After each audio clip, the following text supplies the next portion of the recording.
Hello there, you're watching and listening to another Scoutcast on www.fantasyfootballscout.co.uk, and my name is Mark. My name is Jonty. My name is Andy. Good evening, gentlemen, and first of all, good evening to Andy, who stepped in for the absent Granville tonight. Welcome to the Scoutcast, Andy. Thank you very much, thanks for having me. Looking forward to it. Nice beard, I noticed, almost the Granville look. And I was going to shave, but I thought it'd be a bit of a letdown. You can't do that. If I came on with a beard, yeah. It's obligatory. Luke always lets the side down when he turns up clean shaven. He does like to shave, and it's not on, and so it's good to see you've kept the beard tradition there. Granville is absent tonight, Jonty. We're going to miss him again. We're not quite sure what he's up to. Has he got a secret meeting somewhere, or is it? It's a special meeting. Something.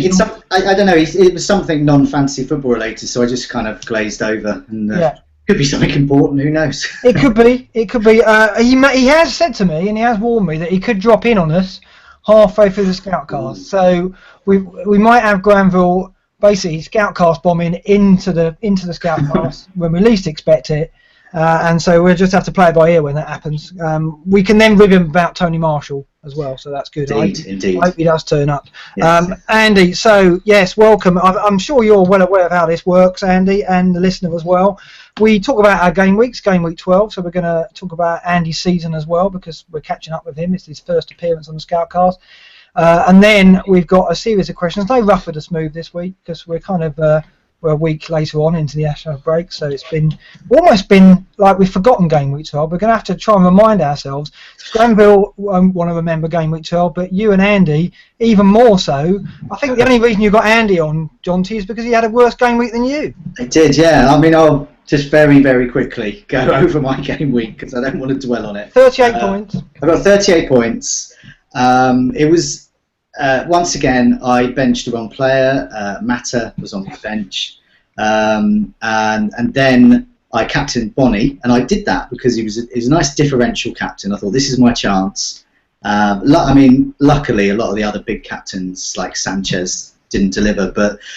I was it was a bad score, but I thought, okay, this is not bad. I benched the point. I've got the points within my 15, and I could have captained, say, Vardy. That could have got me more. But then the injury struck, and this is something that I know has affected Granville's team in particular. I can't wait to comment on that. So I've got Payet out. Vardy's a possible doubt, not sure about that. But I've also got Bonnie. Now, Bonnie's probably out. Yeah. He's got anything hamstring related. Usually is at least 2 weeks, so I can't see him back. So immediately I've got a problem there, and I wasn't anticipating Payet being out because my Aguero move, if I was to do it, was a point hit involving Mata and Bonnie, easy peasy. But Payet and Bonnie does not equal Aguero for me. So anyway, that's my week. But Andy luckily had an actual worse week than me, but only by 1 point. Yeah, welcome to the Scoutcast 1 week after a terrible score, Andy. Talk us through it, come on. Well, first, it's all about overall rank, though, isn't it? Rather than just game week. Well, you say that. Yeah, my game week was pretty much a bit like Jonty's. I only had 3 players that actually did anything: Kolarov, Smalling, Lukaku. Got the captain wrong with Mahrez. As we all know what happened there, Mahrez given the penalty to Vardy, which is a bit of a nightmare because I don't own Vardy at all. So hold on. Why not? Why have you taken so long to get Vardy? And are you now just going without him? Is that the tactic? Yeah. Back in game week 8, I had to make I think that was when Wilson got injured. So I had to make a choice to swap my player. I thought it'd be clever. I thought Vardy's not going to keep this up. So I was looking at fixtures, and Newcastle's fixtures were pretty good. And although they had City in game week 8, I opted for Mitrovic. So you've had Mitrovic since game week 8. Okay. He did score in game week 8 against City, and he scored the following week. But at the same time, Vardy scored twice and got more bonus. So it's just been a downhill. So you needed to watch Match of the Day the night that Jonty and I watched it, and that would have just convinced you. Because I was in the same boat. Vardy was wasn't really the clever choice, was it? And there were options. Mitrovic was one of them. But then we just saw that episode of Match of the Day, and Jonty knee-jerked straight away, and it took me about an hour later to probably do the same. So yeah, Vardy's cost you, although obviously he's down for the weekend, so you might be all right there. Yeah. You might be better off. Yeah, I was going to say, talk me through the Mitchell. So you've only got Payet and Westwood, which you can live with Westwood, can't you? So you've only got the Payet injury, so you're all right. 2 flags as well, same as me. we've got away lightly at the moment. With just 2 injuries, but there's team news to come tomorrow, so who knows what we're going to get then. Granville's team, should we look at it just in case he doesn't turn up? I've got a gloat because Granville's team's in a bit of a state, isn't it? Let's have a look at this. He didn't have a particularly strong week. He's 45 points. Okay, only 3 less than me. I got 48, but he's now got Vardy, Van Dijk, Zuma, Martial, and Payet all flagged, and he's also got Ward, who. John, do you reckon he's going to get his place back? I'm a Ward owner, and he didn't play the last game, but he did play the previous game and did well. And I was looking into it, and I was thinking, what was happened there? And I think the feeling I got from various Palace fan forums that I've been looking at is that he is the preferred choice. He will play there long term. It's just because he was coming back from injury, and there may have been some specific tactical thing to do with Liverpool. But I'm nervous. But I'm giving him a week or 2 just to see what's going on, because Palace do have some quite good fixtures coming up, and I don't really want to be wasting a transfer getting out a Palace defender who could conceivably be playing. Yeah, Sunderland and Newcastle at home. Scott Dan's the weapon of choice in the Palace defence, of course, but you're going to keep Ward on you for those matches, no doubt, and people are considering Hennessy as well. But I mean, Granville, he should be all right with Van Dijk. He might be all right with Zuma, so he might get away with his defence, but he's going to end up having to play Iose. He's going to have to end up playing Richards at Everton. Martial, surely he's got to be his transfer this week. It looks like he's going to be missing out. So he'll get. What's frustrating for me there is he's going to have a reason to sell Tony Martial, and then blame it on the injury and not the fact that it was a big mistake in the first place. So he's got a get-out clause, hasn't he, Jonty? Yeah. Well, many weeks ago he was bragging that we would be following soon to get Tony Martial in. We coveted his beloved Tony, and that we were all set to get him, but that's just not happened really. Other cheaper options. Even Mitrovic has been better than Martial in the last few weeks, and certainly Vardy. But I can predict that Granville has always had his eye on Lukaku. I think Martial to Lukaku is a fairly evident move that he'll do. It's the typical Dullard move that Granville would favour. Yeah. So, Andy, you got rid of Martial last week, didn't you? So, how long did you keep him for? Did you have him? I presume you didn't have him for the Southampton game. I had him the week after Granville got him. So, the week after he scored, I think, game week 7. Got him in for Gomez. Right, okay. So you did have him for the Southampton game, so you got a couple of goals out of him then, and that's been about it, really. Yeah, pretty much. Yeah, he did better than Gomez at the time, but again, not having Vardy has just killed me, and I thought about it the week before, game week 11, to get Lukaku in. Thought I'd bank the transfer instead. So now I've made that swap last week, Martial to Lukaku, and hopefully I won't look back. I still want Martial to do something as a United fan, but yeah, just not doing the business in FPL. So 182,000 in the world. What's been the story of your season? Pretty inconsistent, up and down, has it been? Pretty much, yeah. I think similar story to a lot of our regulars. Started off poorly, got a few green arrows just literally because of the the terrible start, and then game week 8 was really the kicker with the Aguero captain, and then kind of since then it's just been going downhill. I think kind of like I've been saying, the strikers is really the main problem. I've had kind of the template Sanchez, De Bruyne, Payet, and Mahrez in midfield, but up front I've had Mitrovic, Martial just for too long. Really, it's just started to hit me a bit. How's the captain's been going for you? Because the three of us, John T, Granville, and myself, have been struggling all season. Has that been the case for you as well? Yeah, I mean, obviously last week, like I said earlier, the Mahrez thing was a bit annoying. And then I think in the last 4 weeks I've got 1 goal from Pella. Other than that, it's just been a Sanchez, Pella, and Mahrez blank.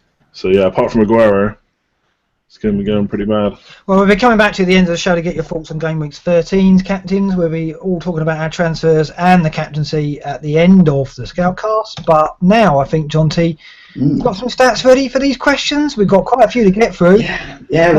How are we going to start then, John T? I guess we have to start with Aguero, don't we? I think we do. Yeah, this has been a hot topic amongst people. It looks like he could be back. If he's not going to start this next coming game week, he'll probably start the next one. We'll find out definitely Friday. So Pompey fan asks us, what are our Aguero plans? If confirmed fit, will we get him in? But then Moss also asks, considering Lukaku, Vardy and Kane all in form, and I'd probably add, say, Giroud to that list as well at the moment, is it wise to hold off Aguero? Now Cabino asks, who do we shift out to get Aguero in?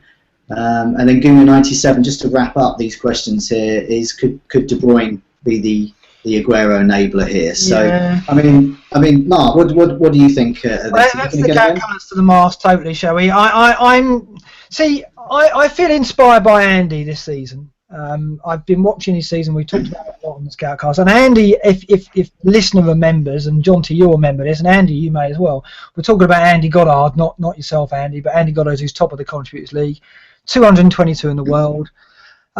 He went that season without RVP, didn't he, John T, if you remember? And I've always been a manager who would always go for the prize asset, the obvious captaincy choice. So that would be Van Persie or Ronaldo back in the day.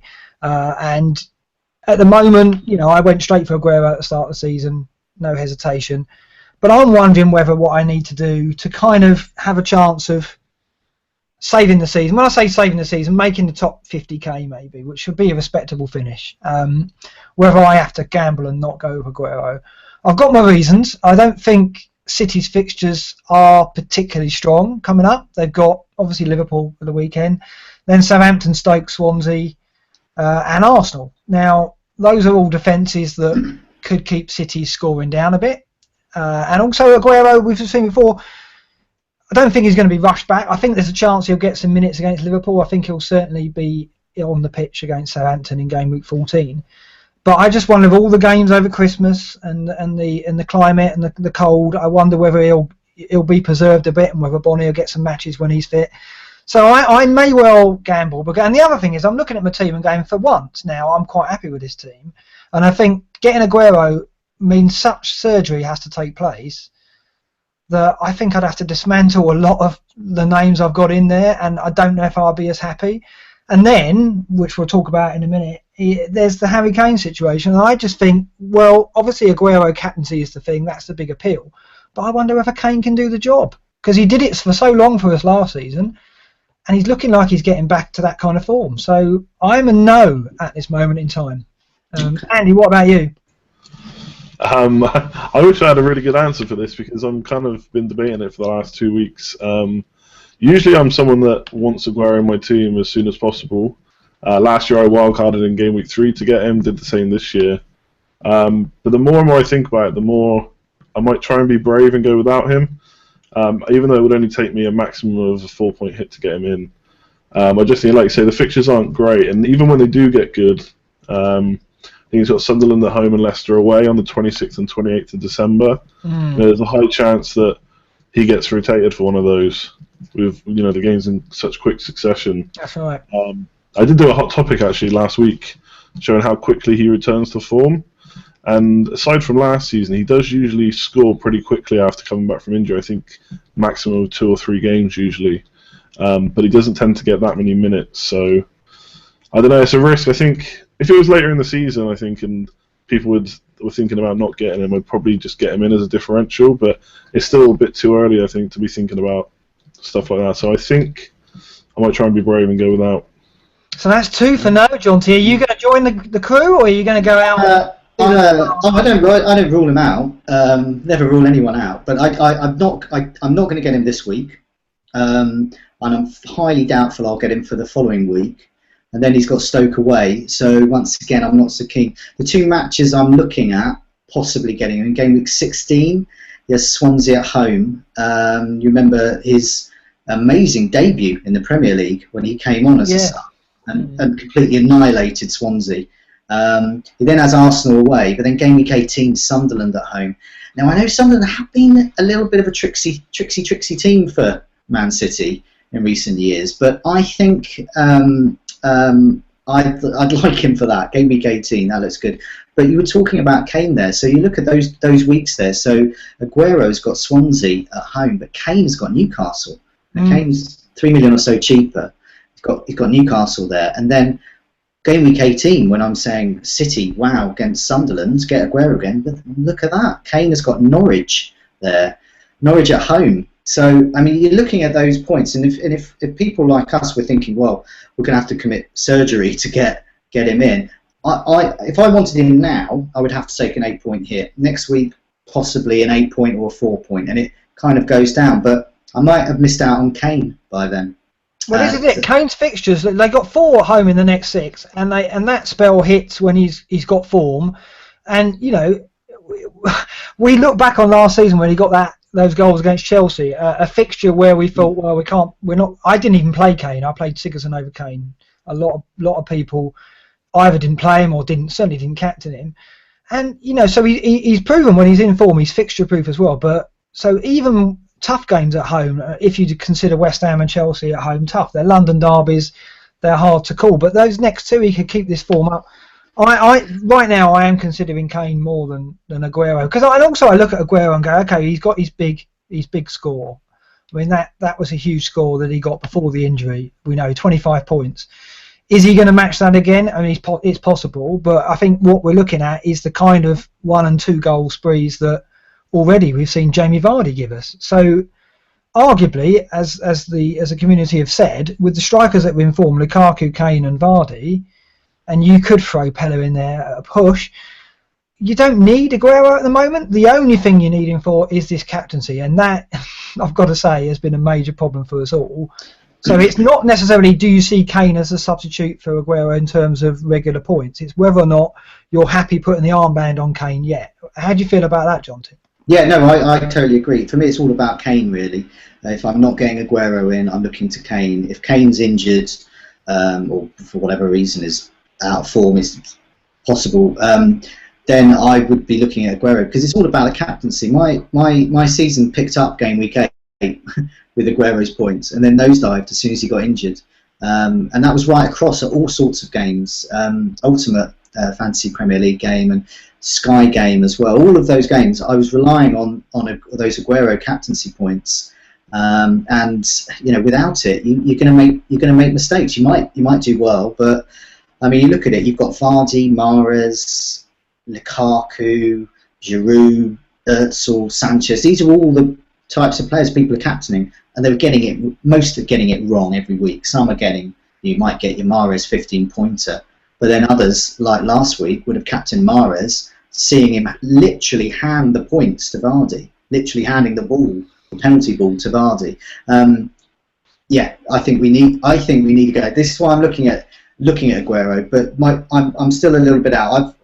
I've discussed earlier with my team. I've got other issues at stake. Yeah, I mean, you've got a few fires burning, haven't you? I've got a few fires burning, and so if I think Kane is a captaincy material to equal Aguero, then yeah, I can live without Aguero.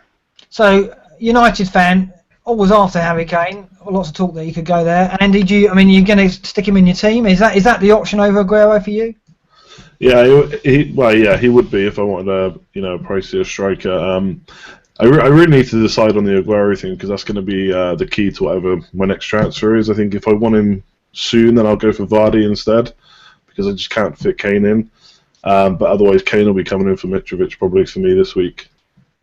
Yeah, I mean, the problem is why I'm worried about it, because obviously if I don't kind of commit to Aguero now, the danger is he comes back, starts scoring, and the price just goes through the roof again.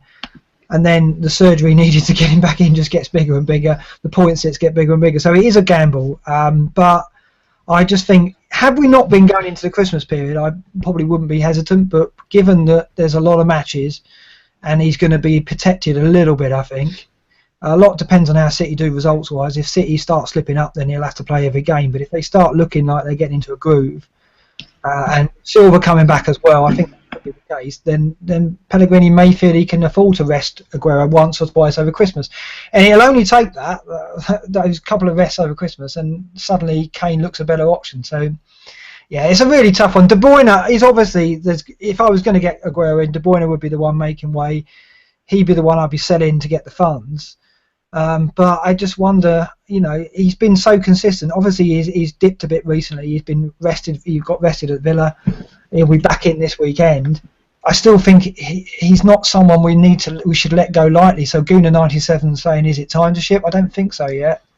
I certainly think there's another couple of weeks when we can look at Aguero and look at De Bruyne again and see if De Bruyne is going to be enough cover. But the only thing with De Bruyne is Silva coming back. I mean, Silva, John T, are you concerned about that with De Bruyne sitting there? Yeah. I mean, I've had Silva every year now in my team, and he's the kind of player that you've got to kind of, if he's not injured, you've got to stick with him, because he will get these amazing points. And Man City, as we know, can get these kind of 5-6-0 type of games. But yeah, that's another factor, I think, with De Bruyne. See, I mean, if Aguero comes back and is putting points in, but De Bruyne is assisting all of them and getting bonus, so he's kind of matching Aguero. Well, then, it's not quite so pressing. But then if Silva's doing that, De Bruyne is the guy getting 2 points, 3 points. Silva's getting 12 points, and Aguero's getting 15. You have to address that. There's no way you can let Kane take the flak for that. You've got to address that. So I think it would be wrong to totally rule Aguero out, and wrong to dismiss De Bruyne or decide to keep him, but definitely over the next 2 or 3 game weeks, I think we'll know a bit more. Well, this is a turning point in our season, because from this point, there's going to be haves and haves not with Aguero, and it really could be the turning point in the season, the way that goes, because those who commit to him and spend the 13 and make the transfers and maybe the hits to get him in, if Aguero doesn't immediately start returning, and others go Kane, and Kane does well and maintains the form, then it's going to change the season. Equally, if it goes the other way, big change, because that captaincy is going to go on either Kane or either Aguero, and how those two perform over the next 6 weeks and into Christmas is going to be key. It's a really interesting part of the season now, and it's a bit nerve-wracking going without Aguero, I've got to say. Watching City play when you don't have Aguero, knowing that half the FPL population have the armband on him, is not going to be very easy, but we'll see. I may change my mind. Yeah, I've been known to do that. I may snuggle up under the Aguero duvet, just like I used to turn back to RVP. Now, one of the reasons why it's kind of easy to get Aguero back in is because there's some fifth mids around. We've got some questions on that, have we, John T? Yeah, we have. Josh King is the one that people are talking about. Bit of mixed feelings about him. He's currently a 4.6 million midfielder that Eddie Howe has said, I want him to play up front. I'm not so keen on Glenn Murray anymore for that role. But there was some posts this week on the Bournemouth forums, and it looks like it's possible that Murray is back in the fold, and Howe was being a little bit hasty there, and they're not quite so keen on Josh King. He has put in some quite good stats. Last week, I think he had 3 shots on target, which was the most of any forward. So Eden Hazardous asks, Howe's comments suggest he's first choice. Perfect as a Aguero enabler.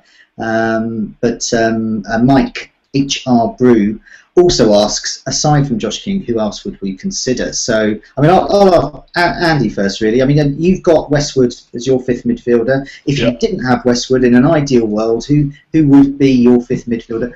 Or indeed, would you have a fifth midfielder? Well, I definitely have a cheap one. I kind of like that tactic. So these are the kind of players that I'm always looking at. It's funny how quickly things change, because Goslin was the man last week. It seemed to be all the week before, and now it's King. So that's changed really quickly. I watched the Newcastle game where King was playing, and he did have a lot of shots, but he was also a pretty awful finisher, I thought. So I don't know how many of these shots he's going to score, or whether he's going to remain nailed on. Yeah, I kind of I was looking at some stats, and for the last kind of 2 and 4 game weeks, Goslin seems to be coming out for, kind of penalty area touches, shots in the box, and chances created. He seems to be doing pretty well. And also someone who's kind of been forgotten because of Vardy and Mahrez, all Brighton as well. He's still creating quite a few chances and getting in the box. So he's possibly another one to look out for. And obviously Dele Alli has just scored for England, so his confidence is going to be kind of up there. Yeah, I mean, I think under 5 million it is kind of tough. If you have to go that low, I think Dele Alli at 4.9 is going to be a popular choice. Dembele in the Tottenham side 5.3 as well is a good option. You want to go upper bracket to Deulofeu because of his form. I'm going to talk about him in a moment. So there are options, but when you start dropping below 5 million, you're looking at someone he's not going to be a player you turn to very often. And then if it's going to be like a Westwood scenario and he's only going to warm the bench, you might as well go that low. Why would you go 4-9? You might as well go 4-5 or even below that. So, and I can see why King's a temptation, because Howe's comments suggested they need pace. So they're going to need pace away from home, and I can see Murray playing the home matches. But I do think King will get matches in the next 4 to 6 weeks. I think he will get chances as well, because Bournemouth do create. But yeah, I think his finishing's in question. We've seen that. I mean, I think Bournemouth are in trouble once Wilson got injured. That was a big trouble for them. And I don't think King's the answer for them. But 4-6 is it could turn around. I think in a couple of weeks it'll be another name. But I think short term, King looks a nice roll of the dice. I think it's worth going for. I mean, John T, are you going to shift to a cheap mid now? Yeah. I mean, this is something that Mike H.R. Brew asks as well. He's saying, are people actually developing attitude of deliberately getting a low scorer to avoid bench point headache or heartache, as it was? And yeah, I mean, I can associate with that. Last 2 game weeks for me: Mahrez 15 points, Mata 9 points. I mean, I've been using my Aguero money, and for some other people, it's worked out. They might have played Mata, played Mahrez, but it hasn't worked out for me. I'd like to go back to that. But as you saw last season with me with Jason Punchin, and me earlier this season with Houlihan, I do like to have an actually credible fifth mid. And I've had Raheem Sterling in the past was a fantastic one when he was 4.5. That absolutely. Januzaj as well was another good one. I do like to have those ones. There currently isn't one of those available. So I might end up with a Gosling or a Josh King or someone like that who I'd be happy to bench. But I'm not keen on that. I mean, there's other people. Say for example, Granville's gone for kind of a third striker to bench. So he got Perez as his one. And every week I mention my goals imminent table at some point. So I'm going to mention now if that's okay. Oh, get it in, John T. You know you love to.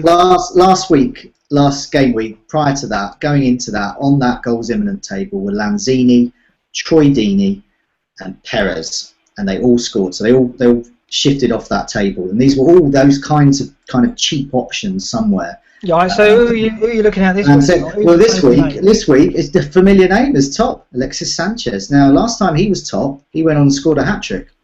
I'm looking at he's just put 180 minutes. Chile, so I'm not sure he's going to be there. Sadly, Payet's second, so he's got no chance there. Richie, 12 goal attempts. Yeah. And then Rooney is hanging in there desperately. Man, you have good fixtures. I mean, I don't know if anyone has got Rooney still, but if they have, I'd be tempted to hang on to him. Mane, our old friend, and Lallana being as a new entry there. But I mean, just as an aside, I've done an assist imminent table as well, just a quick one here, really short, hardly any names on it. And so this is basically a minimum of 10 chances, but no more than an assist over the last 4 game weeks. It's basically the Christian Eriksen table. Yeah. Christian Eriksen is there. 16 chances created, 1 assist. Payet's there, as you would expect. And Shakira is the other one. So, I mean, not...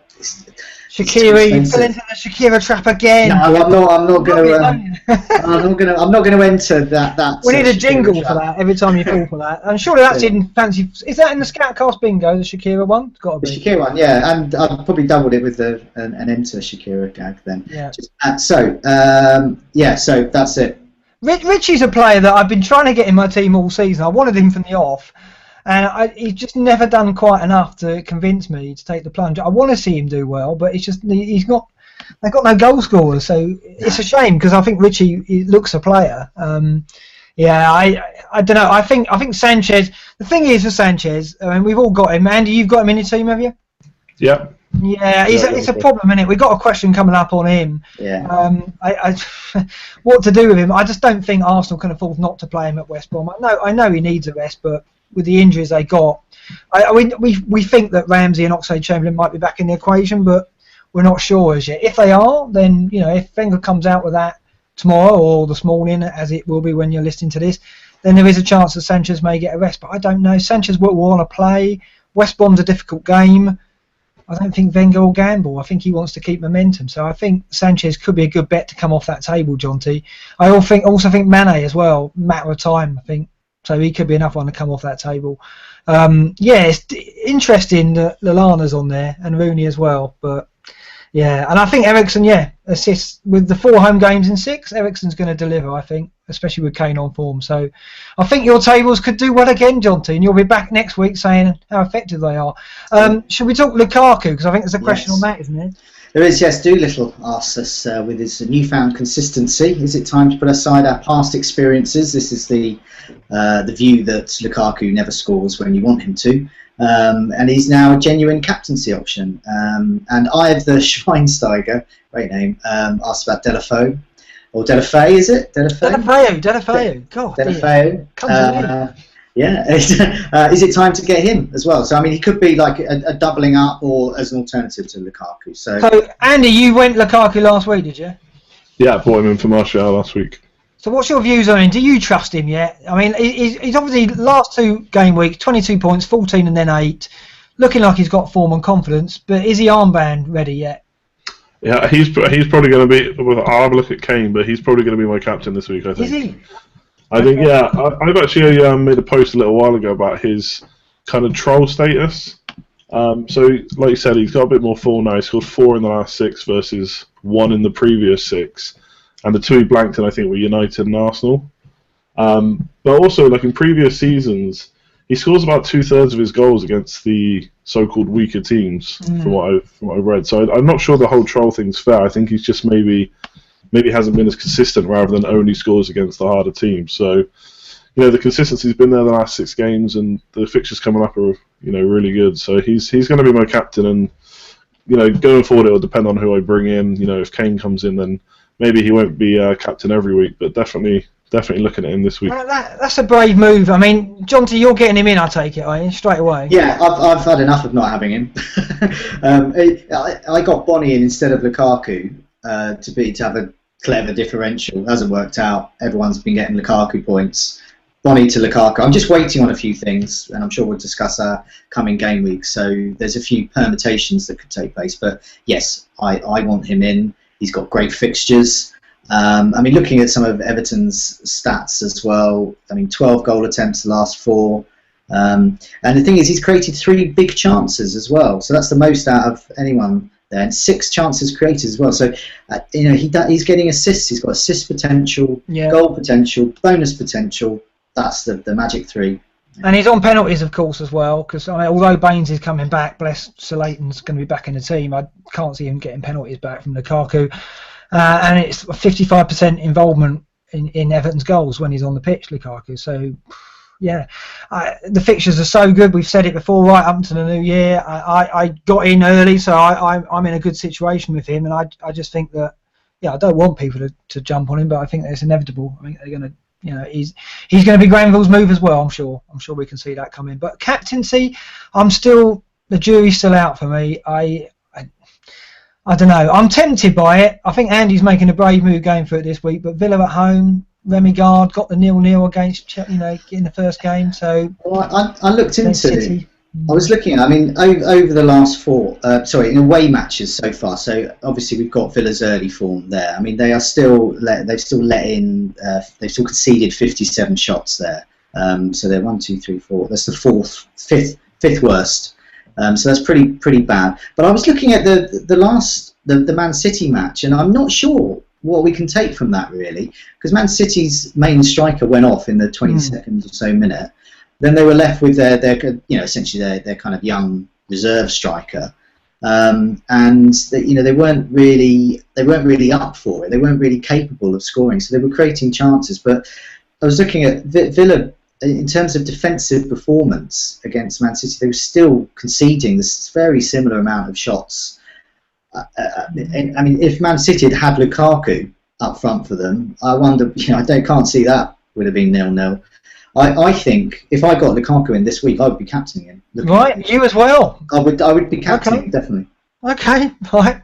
Fair enough. We said a trick mark. Yeah, I don't know. Maybe you're going to convince me. I was wavering before the Scoutcast, but now listening to you two speaking with such confidence about him, maybe the troll status is over. Deulofeu, outstanding form of late. He's got 2 double-figure returns this season. He's got, 6 assists in the last 6 matches for him. Heavy involvement in Everton's recent attacking form.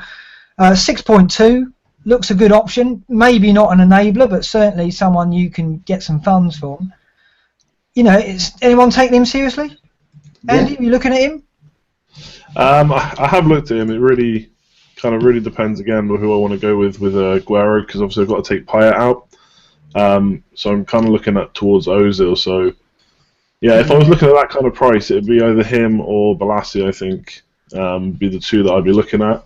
And I think probably I don't have the exact number of how many of his assists have been for Lukaku, but I'd say probably Lukaku's form is helping him as well. So if they can carry it on, then he looks like a good pick to me. I know there's a few concerns over his nailed-onness, so to speak. No, I don't buy that. I think he's become almost essential for them now. I know Morales is a factor, but I just think that he's got to play him in the form he's in. Balassi's an interesting one because it's a name it's been on the boards a few times this week, and we've still got Cabaye in the watch list, but he's on the suspension tightrope, and I'm pushing to get Balassi back in to replace him. And I think if we go for a midfielder from Palace for the picks this week, it'll be Balassi.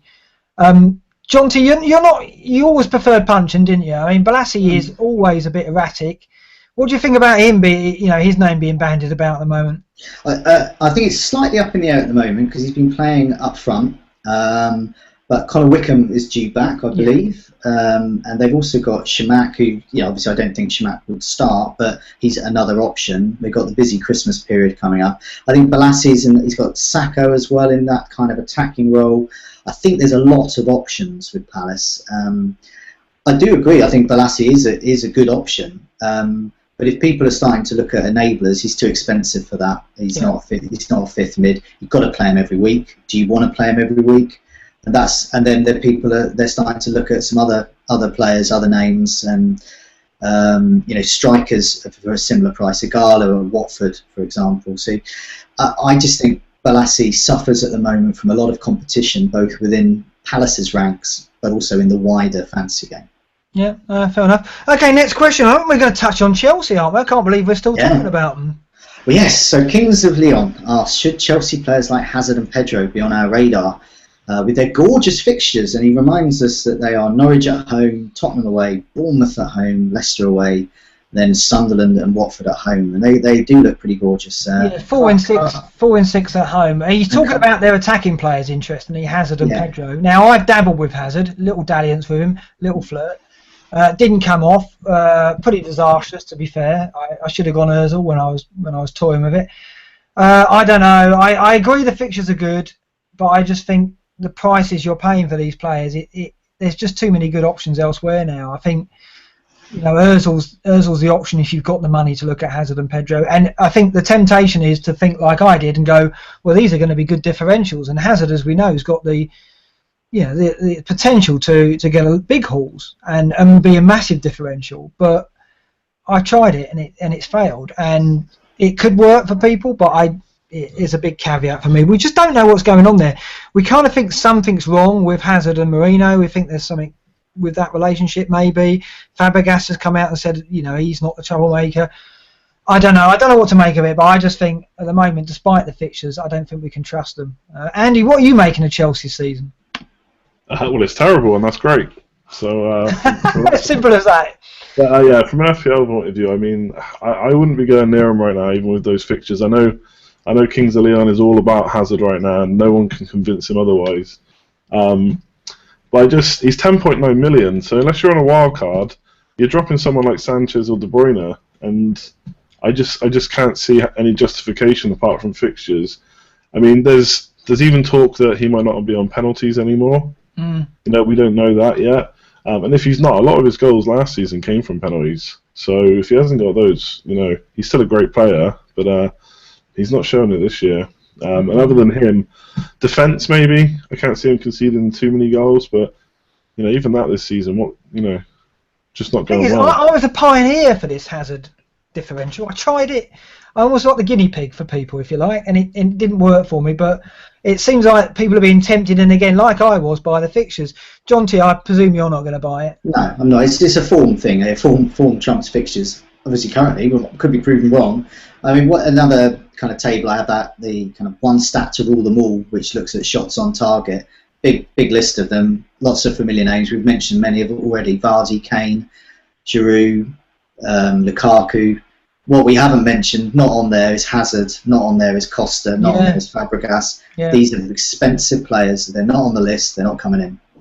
Yeah, I mean, and this is it. And I'm looking at team stats over the last 4 game weeks. They've only made, in 4 matches, 4 big chances, 44 goal attempts, which isn't, it's an improvement.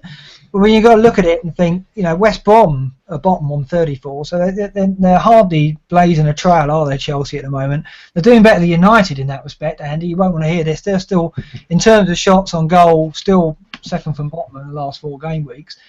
So maybe we should give Chelsea a break. But I just think I've been there, done that, and I'm not going to go back.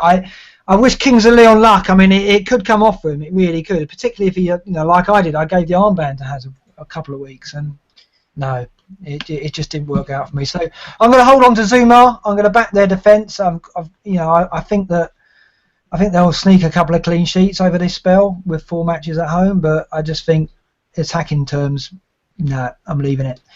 Next one, John T. Yeah, it's back to Sanchez and Özil kind of combined there. So Internal Error asks, what do we intend to do with Sanchez? And Beza asks, is it unwise to go without Özil rather? Will he continue being this incredible assist machine that he has? So I mean, Andy, what do you think? You've got Sanchez in your squad at the moment? Yeah, I got Sanchez.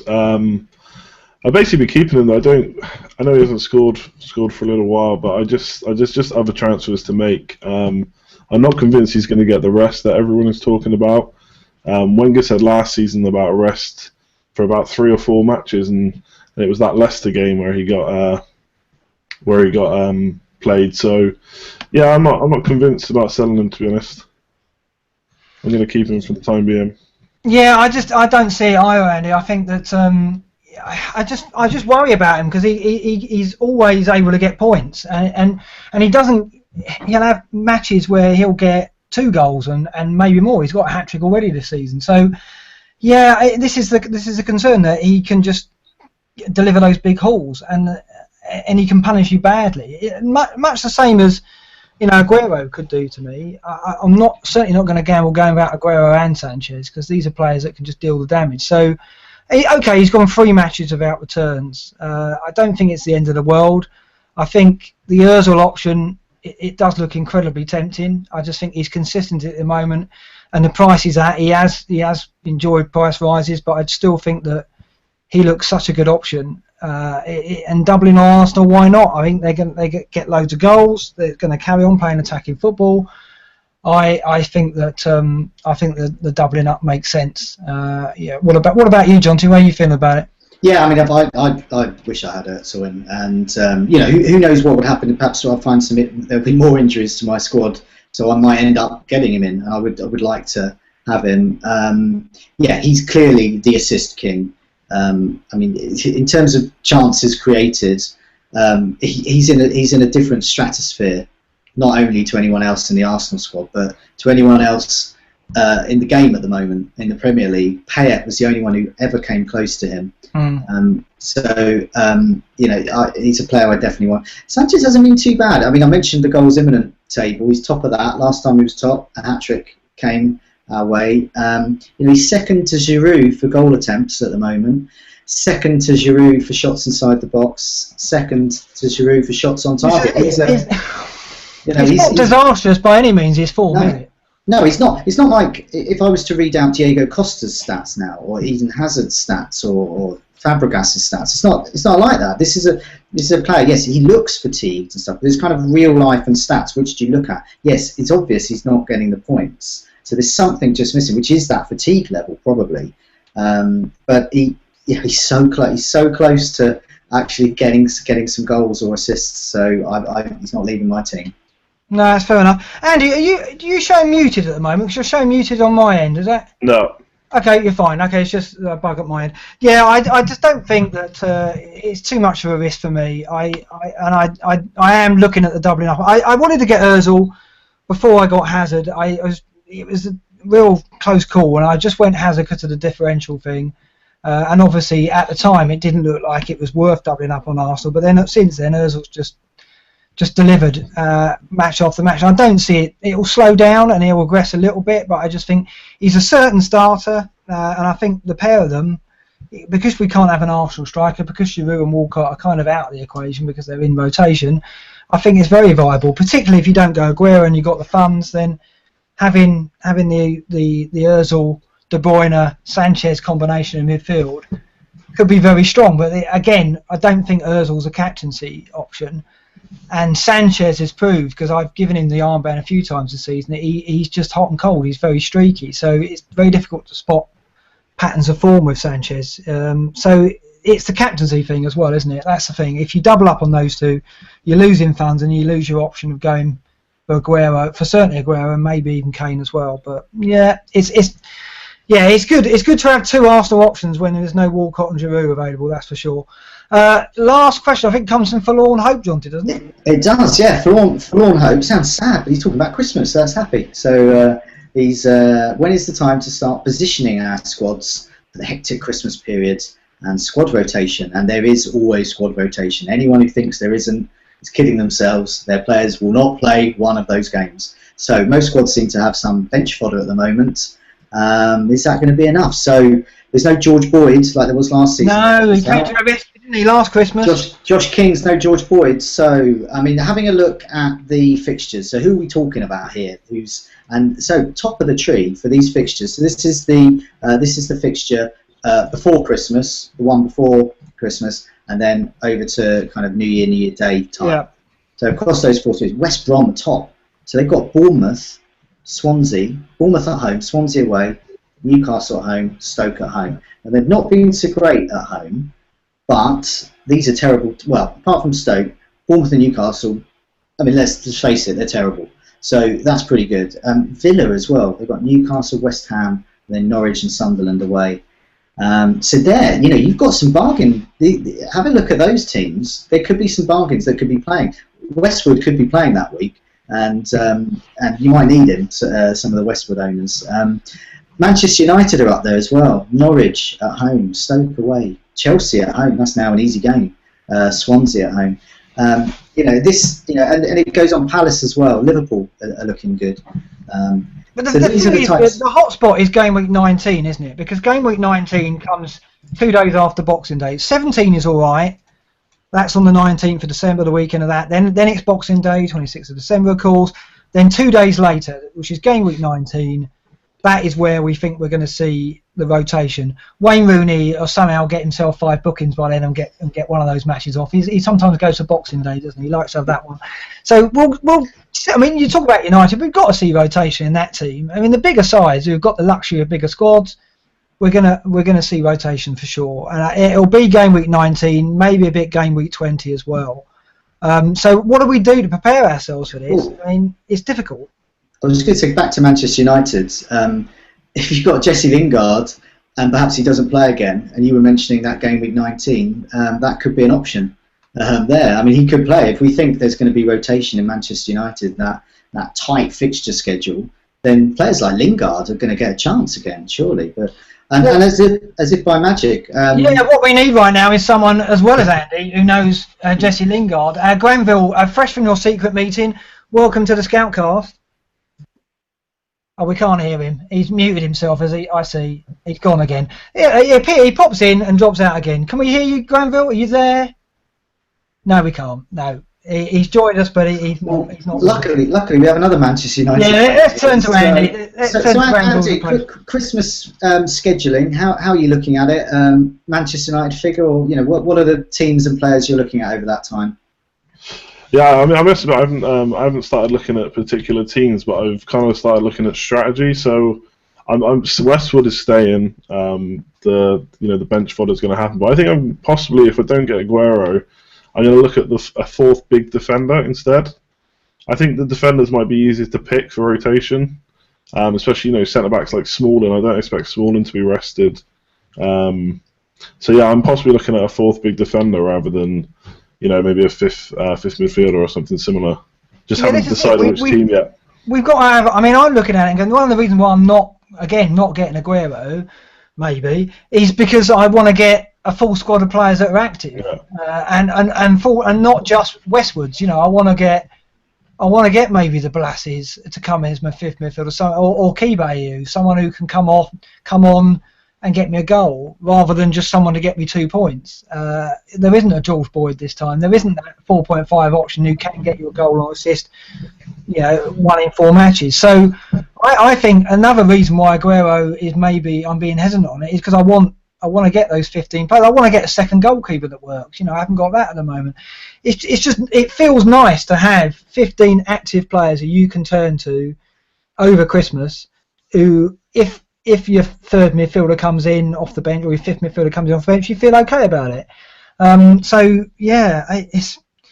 It's a punishing schedule, and I think that having a full squad of active players is going to be the way to go. And obviously, John T, at the moment, who are you looking to get in that respect? Ooh, I mean, one of the reasons I mentioned teams like West Brom, Villa, because my bench fodder could be coming into their element during this time, because then they could be needed. Johnny Evans at West Brom, game week 19, he's got Newcastle at home. What about his fitness though, don't you? Well, yes. I mean, you never know about that. But Micah Richards getting me a surprise clean sheet against City last week. So he's got Norwich away. That's quite not a bad fixture. So what I'm looking at, these are the players that I don't want to play most weeks. But for these kind of things, I can rely on them if my other players aren't playing. But it comes back to that fifth midfielder. If you want Harry Kane or Aguero, well, definitely Aguero, but say Kane and a really good other Ertz and all these other big name players, then getting a Josh King it's not going to really cut it over Christmas. And so, I mean, looking at that, you think who's going to be playing? So who's going to be playing? So kind of maybe a West Brom attacking differential perhaps, or is your fifth midfielder?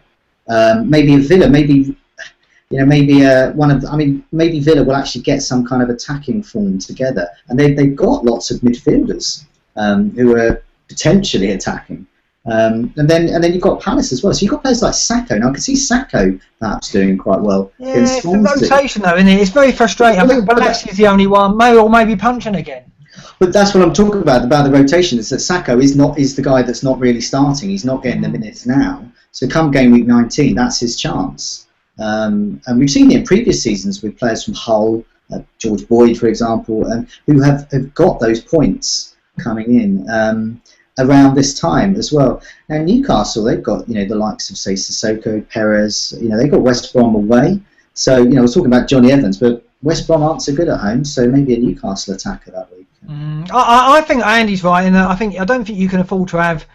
In defence, I think you want to have at least 4 and probably 5 active defenders, because they're going to be. And I'm a sucker for a goal-scoring defender as well, as my transfer to Jeffrey Schlupp, my ill-fated transfer to Jeffrey Schlupp shows.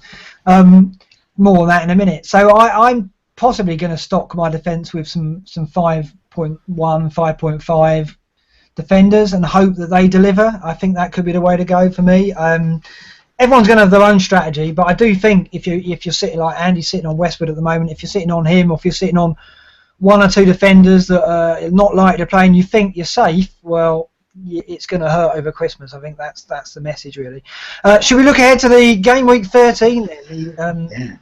Yeah, let's see. I mean, I feel a bit rusty going back into this. The international break always does this to me. It takes a while to get warmed up again and get my head into what am I going to do transfer-wise. I've got a plan, so I'll go first. And I'm like talking about goal-scoring defenders. I'm looking at doing Richards to Scott Dan. I think I'm going to go for Palace's home fixtures. They've got good fixtures coming up in the next 2. It's disappointing that Dan scored at Liverpool, because I was looking at him for these 2, going, no one's going to go for him. So I'm going to keep Dan up my sleeve for the Suns and the Newcastle games at home. And what happens? He goes and scores at Anfield now. Everyone's on to him. Quite rightly. I think he's a very good option, very dominant, good with a BPS, great on set pieces, and Pardew loves a set piece. So Richards to Dan is looking likely to be my transfer, just to give me a few more options and get me ready for this Christmas period we spoke about. Andy, what about you? What have you got in store? So there's a couple of options. I mean, I could do Mitrovic to Kane possibly, but Mitrovic does have Leicester at home, so I don't want to get trapped to keep him, but I am tempted. Payet obviously needs to go. He'll probably become Ozil in one way or another. I might also do a hit, so Mitrovic, Payet, and Kolarov out. Kane, Ozil, and then a 4.5 million defender. So you got 2 transfers, have you? Yeah. Yeah. So done last week. So yeah, but I also need to, I'm still on my Hill and McCarthy in goal, so something there needs to change at some point soon, especially if Foster gets back. Yeah, it's a problem, isn't it? I've got Butland and I'm just about holding on to him because I think Stoke's form, they're very, very decent at the moment, and they're at Southampton. That you never know, they could pull a cleanie off there, and Butland's certainly going to get save points. But I'm the same as you. The goalkeeper situation is, it's a bit worrying. It's going into Christmas. John, to your transfer. I mean the easy one I'll probably do is Bonnie to Lukaku and probably captain him. But it all depends on if Vardy's going to be playing, if Sanchez is definitely going to be playing. So I'm going to be having a close eye on the press conferences on Friday. I'm not averse to taking possibly 2 hits to sort myself out. Really? 8 points I think could be valuable. The problem is I kind of want a 5th midfielder and Payet. There isn't really a 5th midfielder I want, but I want that kind of structure. So there's lots of players I like, and at the moment there's a possibility I might end up not getting Lukaku and get Kane and a 5th midfielder for Payet, because Payet's losing me money. That's the problem a lot of people have got. But in order, whoever I get in to replace Payet, I'm probably going to put on the bench. So essentially spending 4 points in order to simply avoid losing 0.1 million. Right. So I'm not so keen on that option really. So I think realistically I'm looking at Bonnie to Lukaku, nice and easy. See, the maverick move for me, and the one I was considering, is going Pella to Kane, because I can afford it at the moment. And that will give me my captaincy option, which is what we're going to get onto next. Because without Kane, I'm kind of stuck, and I am stuck looking at this Lukaku option that you two are eyeing up. I might, if I don't do Richards to Dan, I am tempted to go Pella to Kane, but it is a gamble because Pella's got the home form. He's only got 1 goal in 5, though, hasn't he, Jonty? So he's off the ball a bit. What do you think to that move? Well, I don't like it. I like the idea of getting Kane in, and that's why I'm considering him. But for a player that isn't playing, Pella it's his shots on target that are woeful at the moment. But at home, he does get the points. He did last time as well. I think I personally wouldn't do that. I especially wouldn't do it for a hit. Because no, I don't need to do it. I think Pella would do well. Kane has Chelsea next. Now, depending on which way you think, whether your Kane glass is half full or half empty, is Kane a viable option against Chelsea now? Obviously. Well, he ripped into the good Chelsea. Exactly. Into the bad one. So exactly. So that could be a great fixture for Kane. But if Chelsea come back this game week looking like, I mean, this is unlikely, but looking like a team that's got it together, then suddenly Kane becomes a pretty bad captaincy option against Chelsea. So that's my thinking about it. I think Lukaku this week against Villa, and then he's got Bournemouth the week after. Now that pair of fixtures there says points to me. Yeah, it's tricky, isn't it? So you're sticking with Lukaku, right, at the moment, Jonty? You're going to get him in and stick the armband on him straight away. Yeah, I think so. Well, it all depends. Well, Vardy is the other option, and but we don't know whether he's going to be fit or not yet. So if Ranieri comes out and says, "Yeah, Vardy's amazing. He's come out like a rocket," then this is the interesting one, isn't it, Vardy? I've not put the armband on him all season. I've neglected it. And I think if he is fit for Newcastle, then he is a good bet because he's going to get penalties again and he's going for this record. So yeah, it just feels a bit dull though, which isn't going to be a problem for you, Jonty. But I'll worry about it. I see Granville's joined us again. Can we hear you this time, Granville? I can hear you. That was a problem. That's better. There we go. I couldn't hear a thing. But so Andy stepped in for you to done a marvellous job. So we'll come back to you in a minute, Granville, because I'm going to go and give Andy his captain shout first of all. You're sticking with Lukaku, are you? Yeah, but it's almost a default pick for my team. I don't trust Pella or Mitrovic, even though they have okay fixtures. Quite right. I think if Vardy gets ruled out, then I would consider Mahrez. But if he's playing, then there's no way, not after last week. So yeah, it's probably going to be Lukaku for me. I think that Villa clean sheet, I'm not convinced that was, a sign of things to come. So yeah, I think it's going to be Lukaku for me, unless I bring Kane in which case it'd be maybe a coin toss. Yeah. So Granville, 5 flags. Welcome to the Scoutcast. Just in time for the very end. Just in time to tell us who you're going to captain. Is it the end? Did we right start at the early end. tonight? Tonight. This is the summing up. So while you're here, let's ask you what you're going to do, because you've got a lot of flags. I've got Payet, which I've still got him at the minute. I did lose 0.1 at him, but I wanted to wait till after the international games. And he's obviously going to go because he's out for quite a few weeks. Where else are my flags? Well, you got Vardy, you got Martial, who's probably not going to play. Right. There's your excuse to get rid of Tony. I've missed Martial. What's up with him? He's got a foot injury, so he's in trouble, I think.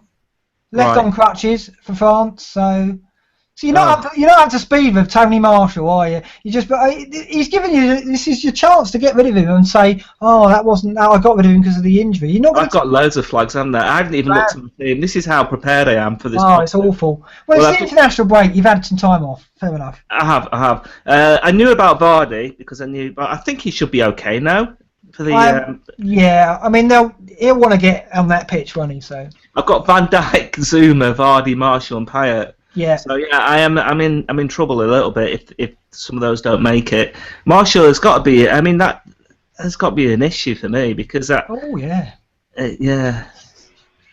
Go on, Mark. Go on, tell me. Well, Jonty and I were talking about it earlier and saying, this is it. This gives you a viable excuse to get rid now. Surely you've got to take it. So we were saying, Jonty, Martial to Lukaku.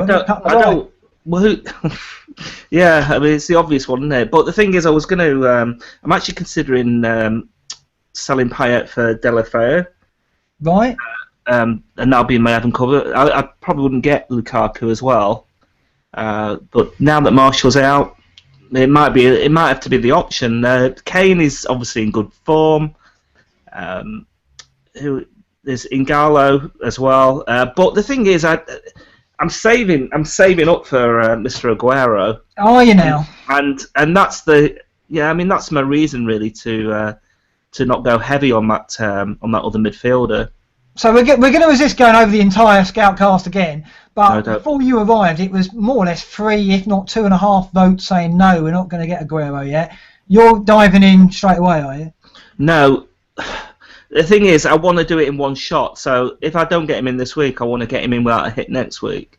Right. And which means you have to have the money available. And the money is available. If Martial is out, it looks like he's going to be out for a couple of weeks. Well, it's obviously a no-brainer. That's what I was going to do anyway. And I'll have the money for next week to go on Martial to Aguero. Whether I do it this week or not, I don't think so. I don't know what the score is with Aguero. Has anything been said? Has Pellegrini said anything? Not as yet. This will be out Thursday night, so we may know by then. But it's likely. So I think Friday, hanging on to your transfer. I mean, have you got your transfers left? Have you spent your transfer yet? No. So right. Well, there you go. So we're all going to wait till Friday night and then make a decision. But I might have to spend points looking at this. Yeah, it looks that way. Jonty's talking about spending 8. Eight. Yeah. Right. But Jonty's got more. Well, he did have more problems than me, but with Van Dijk and Martial, it's pretty bad. You've got Zuma as well.